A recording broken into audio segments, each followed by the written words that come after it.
Washington Post Chairman Donald Graham, trustee of a charitable fund, along with other Washington Post executives, under scrutiny today by a media watchdog group. That fund gives financial assistance to CASA of Maryland. CASA publishing a booklet advising illegal aliens not to cooperate with federal immigration authorities. Lisa Sylvester has our report. The Philip L. Graham Fund operates out of the Washington Post building. It gives money for the arts, education, and community endeavors. The trustees include Donald Graham, the current chairman of the Washington Post. The other trustees are either current or former Post employees. 2 contributions made by the foundation are now raising questions. A total of $50,000 given to a group called Casa de Maryland.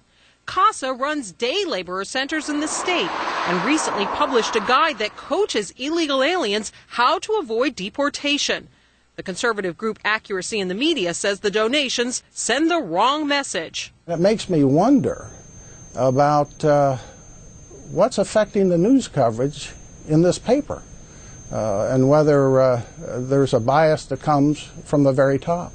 Kincaid has studied the Washington Post's coverage of the immigration issue and says it's not entirely unbiased. The Post responded, noting that the Philip Graham Fund, a private foundation, is independent of the Washington Post company and the Washington Post newspaper, and that their reporters are not influenced by the foundation. But the Washington Post is not the only news organization being accused of practicing advocacy journalism. The Spanish-language network Univision has started a massive campaign to sign up eligible Latinos living in the United States to become citizens. The company told the Wall Street Journal this is a nonpartisan effort, but one special interest group will clearly benefit. A media critic says news organizations need to be more transparent. I think there are different ways to do journalism legitimately, but you have to be straightforward about what it is you're doing and not pretend that you're doing objectivity when you're not. I think that's key. Now, this broadcast has been the target of frequent critics who have labeled this advocacy journalism, but it's also been very transparent.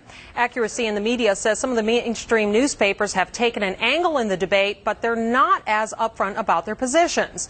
Cliff Kincaid, the editor of Accuracy in the Media, confronted Donald Graham about the donations to CASA at a shareholders meeting today, and Graham told him he knew nothing about the contributions. Lou? Or about presumably the booklet.